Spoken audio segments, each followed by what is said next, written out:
দিন কয়েক পরে গিরিশ ভবনে পূজা আরম্ভ হইল। শ্রীমায়ের সম্মুখেই কল্পারম্ভ হইল।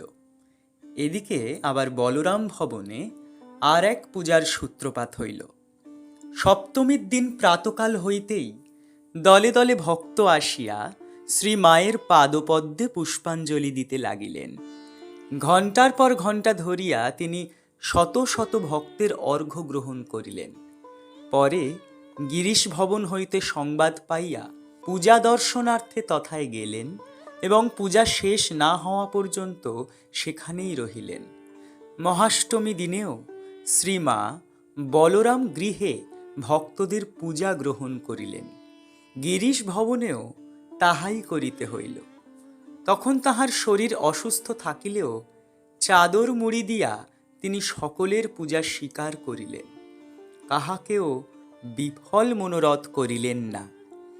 2 দিন এরূপ পরিশ্রমের পর স্থির হইল যে সন্ধি পূজায় মা উপস্থিত থাকিবেন না। সেবার গভীর রাত্রে সন্ধি পূজা। গিরিশ ও তাহার দিদি সংবাদ পাইয়া দুঃখে মুহ্যমান হইলেন এবং আক্ষেপ করিতে লাগিলেন, কিন্তু সেরূপ পরিস্থিতিতে কিছুই করিবার নাই। এদিকে সন্ধি পূজার কিছু পূর্বে শ্রীমা বলিলেন যে তিনি গিরিশ ভবনে যাইবেন এবং তদনুসারে বলরামবাবুর বাটির পশ্চিম পার্শ্বস্থ সরু গলি দিয়া তিনি ও স্ত্রী ভক্তগণ হাঁটিয়া চলিলেন। গিরিশের খিড়কির দরজায় উপস্থিত হইয়া শ্রীমা দ্বারে আঘাত করিয়া বলিলেন, আমি এসেছি। সে সংবাদ বিদ্যুৎ বেগে সর্বত্র প্রচারিত হইয়া এক নব উদ্দীপনার সঞ্চার করিল। ঝি দরজা খুলিয়া দিল।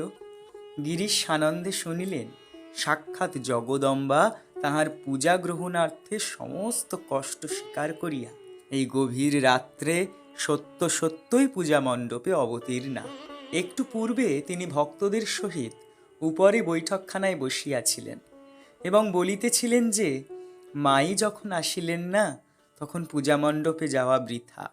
এখন মায়ের আগমন সংবাদে সোল্লাসে গদগদ স্বরে হাঁপাইতে হাঁপাইতে বলিলেন, আমি ভেবেছিলুম আমার পূজাই হলো না। এমন সময় মা দরজায় ঘা দিয়ে ডাকলেন, আমি এসেছি। তাড়াতাড়ি সকলে নিচে নামিয়ে আসিলেন। শ্রীমা প্রতিমার প্রতি নিবদ্ধ দৃষ্টি হইয়া উত্তর পশ্চিম কোণে দাঁড়াইয়া রহিলেন। ভক্তগণ আসিয়া তাহার শ্রীচরণে পুষ্পাঞ্জলি দিলেন। নবমী পূজাও এইভাবেই কাটিয়া গেল। 3 দিনই শ্রীমা সকলের অর্ঘ্য লইলেন। গিরিশের আত্মীয় স্বজন, এমনকি থিয়েটারের অভিনেতা অভিনেত্রী, পরিচিত অপরিচিত কেহই বঞ্চিত হইল না। মহাপূজা শেষ হইল।